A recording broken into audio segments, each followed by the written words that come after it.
Okay, so can you guys see my screen now?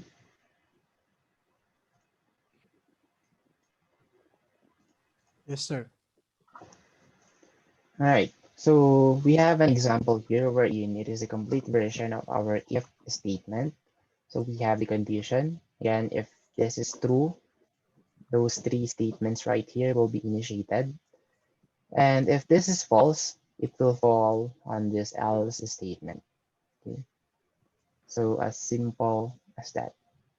It's just that, what matters now is the syntax, okay, on your maybe conditions and maybe your statement. So if you have put it properly with the proper syntax, then yeah, you won't be having any problem.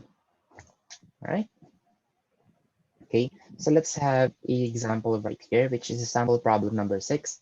So it says here, write a program that allows the user to input for the username and password. Okay. And then display successful login if the username is S218 and the password is computer. So otherwise, display the message alert intruder. Okay, so let's try to create something like that. Okay, I'll just delete everything.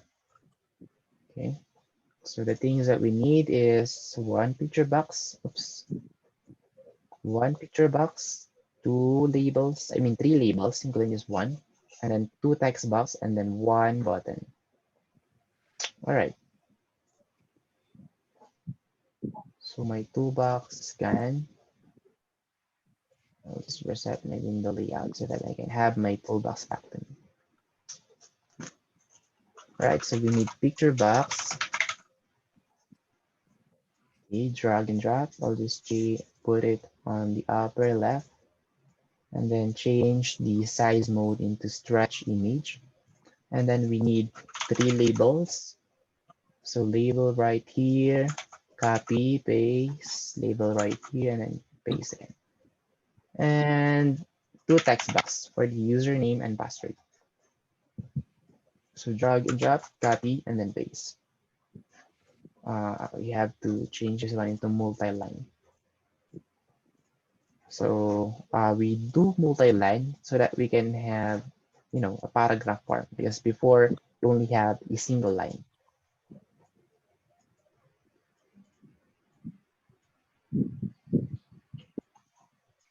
And at the same time, we can resize it freely like this. Okay. And then we need one button. We'll also resize one and then highlight those that will store characters or fonts. So change the font size into 25. So the name of this button one is login. And this one, user authentication. User authentication.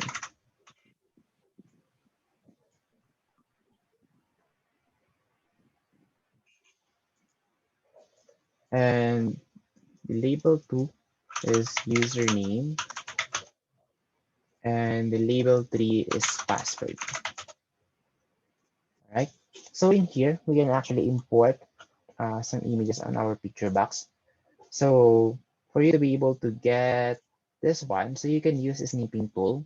Okay, just type snipping tool to your start uh, window, and then just start cropping this one, and then save it. Okay, so you can save it to your pictures, downloads, or to your desktop, etc. Well, in my case, I have already saved it to my pictures. So we have here the Seiya logo. So I'll just look for it, okay, on my picture box. So just click this one, okay, this play button right here, and then click choose image, and then go to local resource, and then click import, and then go to pictures, and then look for Seiya logo, and then hit OK. So there you go. I now have uh, my logo here, or the Seiya logo. All right. And yeah, we're done with the interface. So all you do is program this one. Okay, so just double click this login button. Then it will lead you to this coding area. So we need to declare two variable. So where am I basing the counts of variables that I need to declare? So it's always like, if we have 5 inputs, then basically I have to declare 5 variables. So that's what I always do because I don't want to type text box 1 plus text box 2 plus text box 3. So the reason why we are declaring variable is to make the name shorter. So that is why you will only see X, Y, Z, and if there's 3 letter or 4 letter, maybe that's the maximum. Okay. So in here, I'll just declare dim user and pass. Okay, so user for username and then pass for password. And as a string. So we will use now the string type since it is not about numbers anymore. Okay, it is now about the characters that we are reading on the text boxes. So string is for characters. So it could be a letter, it could be a number, it could be special characters, yeah, but mostly characters. All right. So again, we will pass the value of text box 1 to the user. User is equal to text box 1 text, and then pass is equal to text box to the text. Okay. So now whatever is the input to the text box 1 will be passed to the user. The same with text box 2 will be passed to the pass. Okay. So in here, we have to verify whether the user is really S218. Okay. And then the password is really computer. So if user is equal to, so in here, if you're going to compare, let's say this exact letter, okay, so you have to enclose it to double exclamation. I mean, double quotation, okay? So in here, user should be S218, okay? And pass should be equal to computer, okay? Then, so in here, do we need, how many conditions do we have? So we have 2. Okay, so here we can use else. So first for the true codes. So if this is true, then it will give us a message box. Use open parenthesis, double quotation, successfully log in. Okay. However, if this is false, then we have to add else, wherein it is saying alert intruder. Okay. It's like this. All right. Can you guys still follow? Yes, Yes, sir. sir. All right. Okay, very good. So in here, we can actually run this one now to test whether this one is really working or no. So, okay. So we'll just work with this one for now because we have to modify some later on. So just click start. And then you have here a username wherein it should be S218. So S218. And then a password of computer. So if I click login, it should give us successfully login. There you go. So I don't know if you guys can see this one, but it says here successfully login. Okay. And let's say this letter S right here is not capital S, it's small letter S, wherein small letter S is not the same with capital. So this one should give us uh, a message wherein alert intruder. So login. Yeah, there you go. So alert intruder. So it should be super exact, okay, when it comes to username and password. All right. But if you don't want to have a very sensitive login let's say login, all this one, login application or login interface or login system, then you can use ucase, uppercase, ucase. So in here, this function, ucase, will transform whatever is the capitalization of the value of this text box one. Okay, so everything will become capital. So the same with the password, ucase. Okay, so since we are transforming everything into capital, we have to transform this one also into a capital computer. Okay, so let's see what will happen.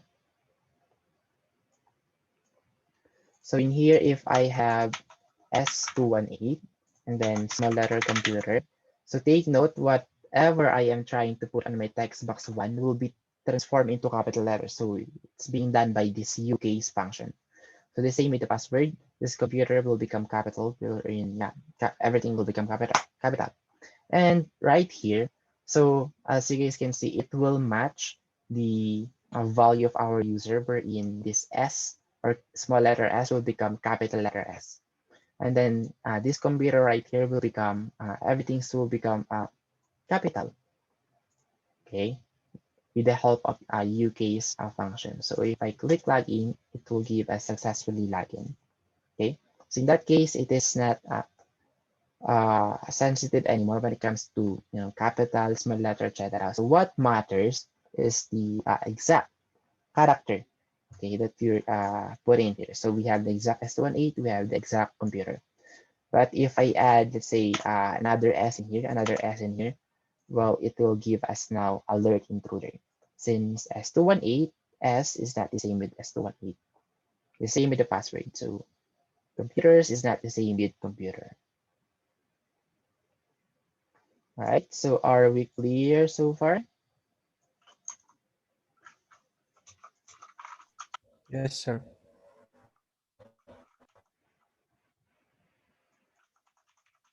Computer. Okay, so successfully logging. So that's pretty much it for this example, but there's one more that we have missed. Okay, so as you guys can see right here, the password is masked. Wherein in our case, we can still see the password, while typing. Okay, so this is a problem since this is a password. So password must never be shown to the others. So good thing that in VB it can mask any inputs regarding with text boxes or labels. So in here, just click for the text box for the password and then look for password CHAR or password car. So there you go. So we have here the password car. So initially it's blank. So you can put here asterisk, okay, and then leave it as it is so that whatever we are trying to type on the password will be masked or will be encrypted as asterisk.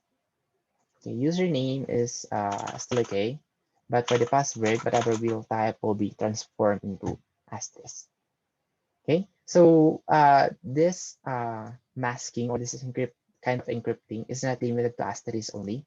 Well, you can put here letter A, so anything that you'll put will become letter A. You can also put question mark so that anything that you will put will become question mark. Okay, so there you go. I have a bunch of question marks. All right. So yeah, I guess that's it for the example number 6. So are we clear so far regarding with your example number 6?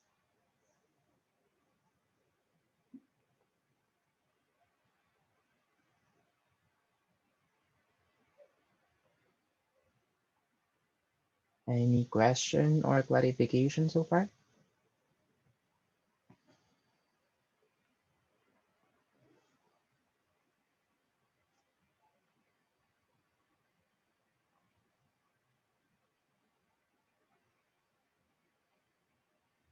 All right, so someone messaged me, sir, how to save? So to save this one, I did mention that one on the video of the 3 hour and 45-minute video on the module 7. But if you want to see this one, okay, just click the file and then save all. Or the shortcut of this one is Control Shift S. Okay, so I don't recommend to save this one using Control S only. Why? Because the only one that you're saving here is the form only, the form one that the coding area only. Since we have the interface, then you have to save this one also. So any changes in here must be saved also. So that is why you have to, oops, save this one using, what's happening? Have to full screen this one into save all. All right, so Control Shift S. Yes, yes, yes. So I will, all of our meetings are actually recorded. So I will post everything. Okay, so including this one. So this is already the part 3. So later on, I will upload the recordings that we have so that you can go back and watch everything. All right. Any other questions so far?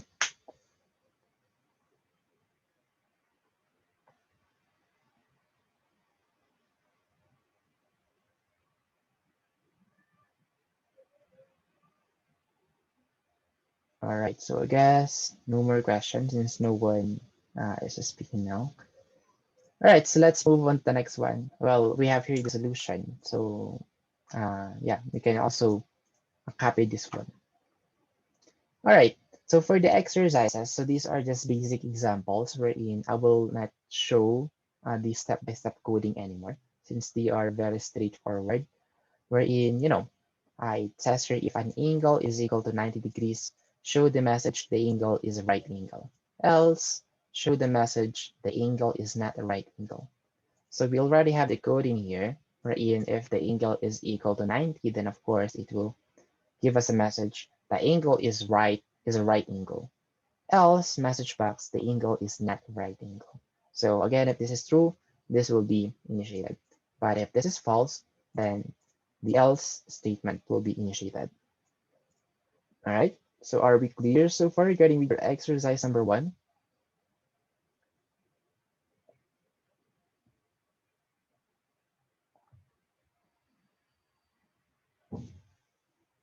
Are we clear, guys? So I will not show this one anymore. Okay. So I want you guys to do this one on your own. Okay. So we already have the code. Just make this one work. Okay. So the next one is similar with exercise number 1. So if the temp is above 100 degrees, display the message above the boiling point of water. Else, display the message below the boiling point of water. So if this is true, if temperature or temp is greater than 100, then this will be initiated. Message box above the boiling point of water. Else, if this is not true, then message box below the boiling point of water. All right. So again, I will not show this one to you anymore since this one is very straightforward.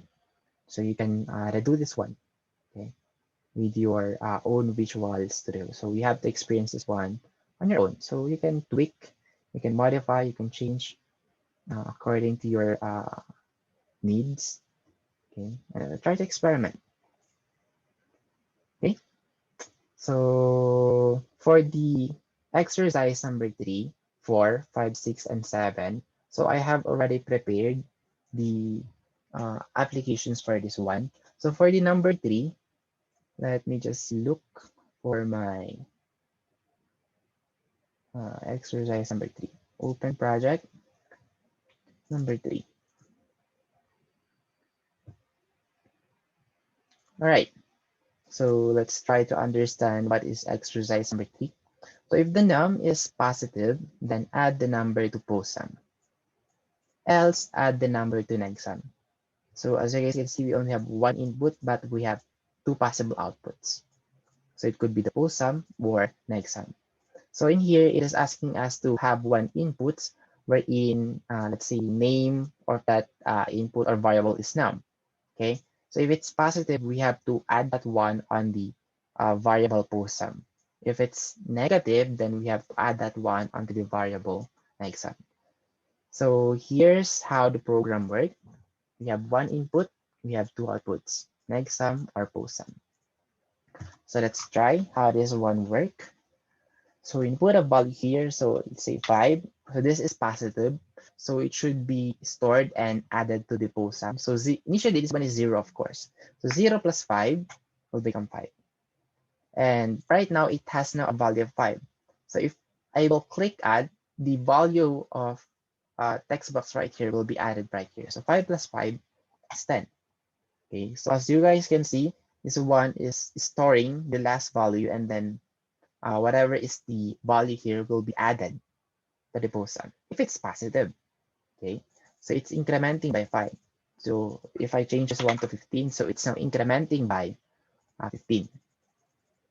Okay, if I change this 1 to 150, incrementing by 150.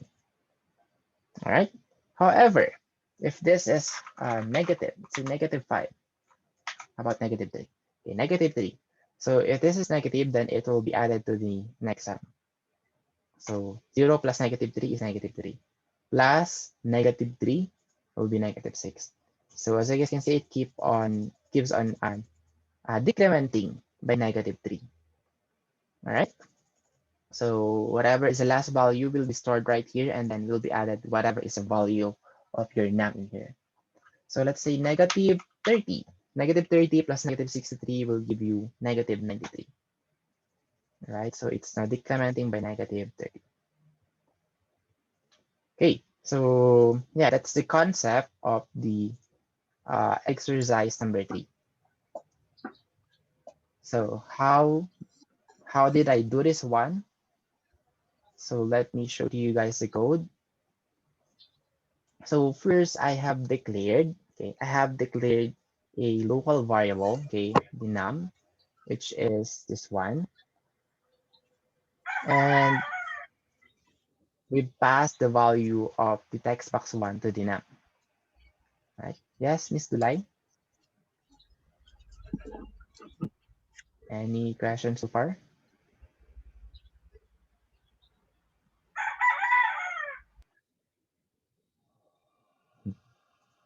I'm hearing, what do you call that one? Uh, tit, tilaok ng manok. Well, Mr. Zhu cannot understand that, but you know, that's the sound of a chicken. Titilaok, we call that one titilaok. All right, so in here again, we are passing whatever is the value of your text box 1. Okay, it will be passed to a variable num. All right. Okay, so in here, if the condition is if num is greater than 0, so of course we are now considering the positive values. Okay, then postsum is equal to postsum plus num. So as you guys can see, whatever is the last value will be stored in our postsum. Okay, and then will be stored to our postsum also. Okay, so that's why whatever is the value of num will be added to the postsum if we have a positive number. And if the number is negative, okay, less than 0, then it will be added to the negsum. Okay, so negsum is equal to negsum plus num. All right. So negsum will be stored to the text box to the text, and then postsum will be stored to the text box to the text. So this is my text box to the text, and then this is my text box to the text. All right. So in here, there is this one thing that I did, okay, wherein I have declared the postsum and negsum as a global variable. All right, so as you guys can see, the color of this variable is white, meaning that one is a global variable. This one, global.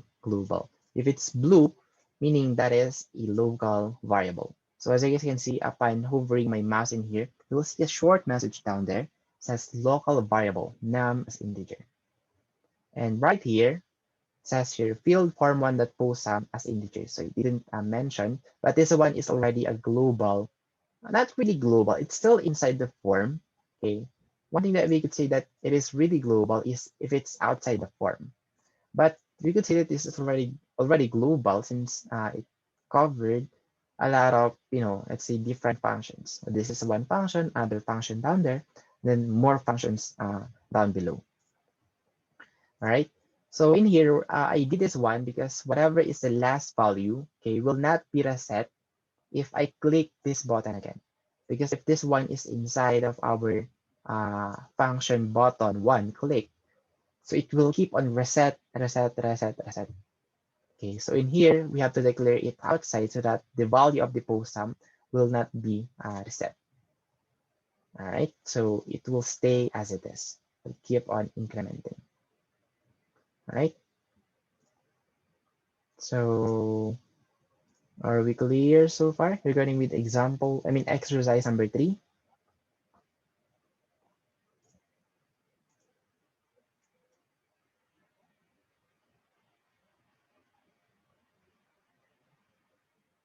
No?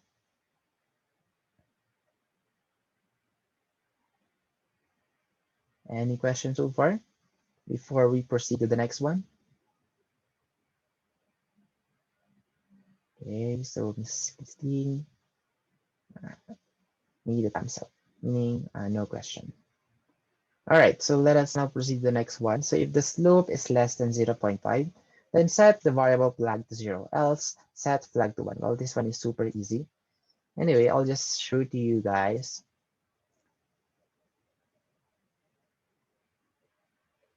Exercise number 4.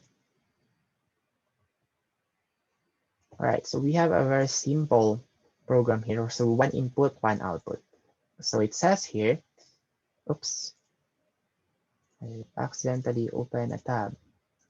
Right, so it says here, if the slope is less than 0.5, so 0.4 and below, then set the variable flag to 0, wherein I just set the flag or name this one as our flag, wherein this is just a text box.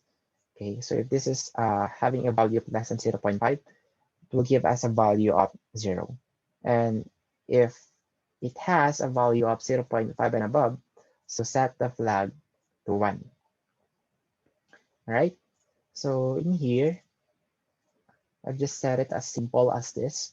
So num as decimal. So whatever is a value of text box 1, the text will be passed to num. So if num is less than 0.5, then text box to the text is equal to 0. So text box to the text is the second text box. So this is the first text box, second text box, right? So it will give us the result of 0.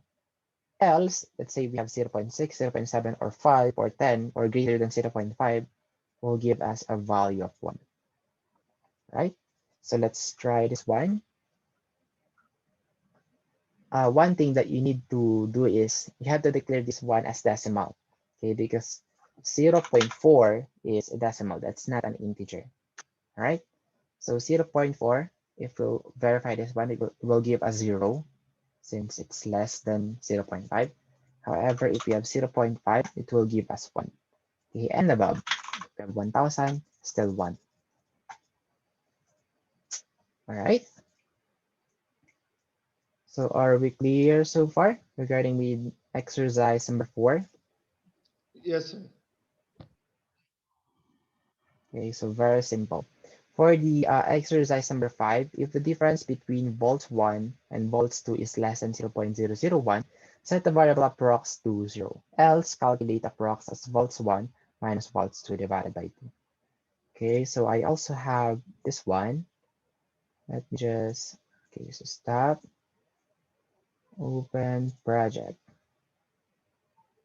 Exercise number 5, yes. Number 5, yeah, number 5.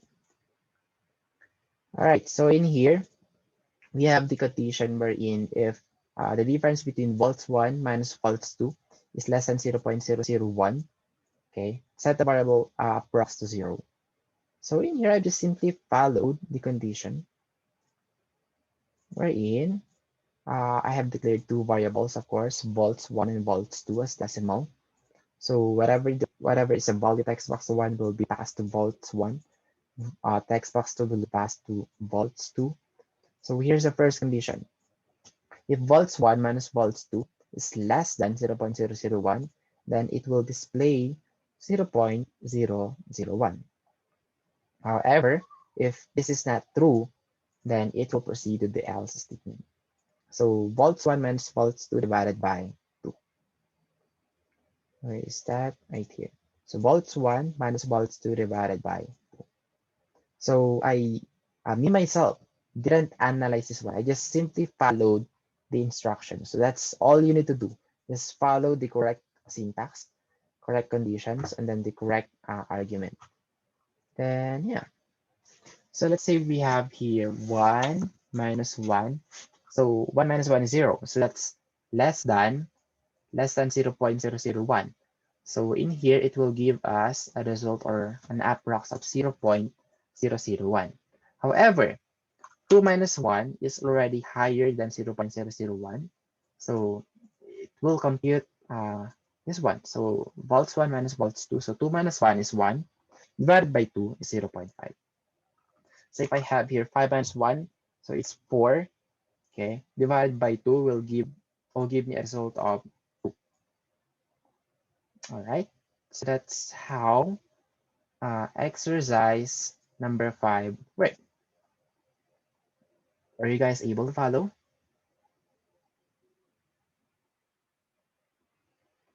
Yes, sir. Okay, so sorry if or if we are in a hurry since we don't have enough time anymore. So we now only have 4 minutes. Okay, for the number 6. So I have also that one here. Just open the project.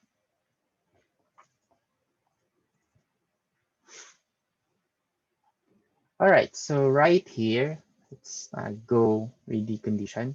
So if the product between temp 1 and temp 2 exceeds 2.5, so temp 1 times temp 2 is more than 2.5. So we have to calculate error as temp 1 minus temp 2 times factor. Okay, so yeah, as simple as it is. However, if temp 1 and temp 1 times temp 2 is not greater than 2.5, then nothing will happen. I guess I made a mistake in here. Yeah. No, this one's correct. I've already changed this one. All right. So temp 1 times temp 2 is greater than 2.5. Then you have to follow this kind of syntax or this condition. So it says here, temp 1 minus temp 2 times factor. So your factor right here is the temp 1 and temp 2 itself. So that is why we have here temp 1 minus temp 2 times temp 1 times temp 2. All right. So yeah, if this is true. However, if this is false, wherein it's less than 2.5, then it will do nothing or it will display 0. Okay, so let's try this one. So 5 times 5 is more than 2.5. So 5 times 5 is 25. Oops, why is it 0? How about 5 times 3? Okay, I see, that's why. So 5 minus 5 is already 0. So 0 times any number will give you 0. So in here, 5 times 3 is equal to 18. All right, so 5 times 3 is 15. But in here we have to, 5 minus 3 is 2. Okay, times 5 times 3 is 15. So 2 times 15 is 30. Right? However, if this one is less than 2.5, so let's say 1 times 1. So 1 times 1 is less than 2.5. So it will give us a result of 0, which is now this one, the else statement. So were you guys able to follow?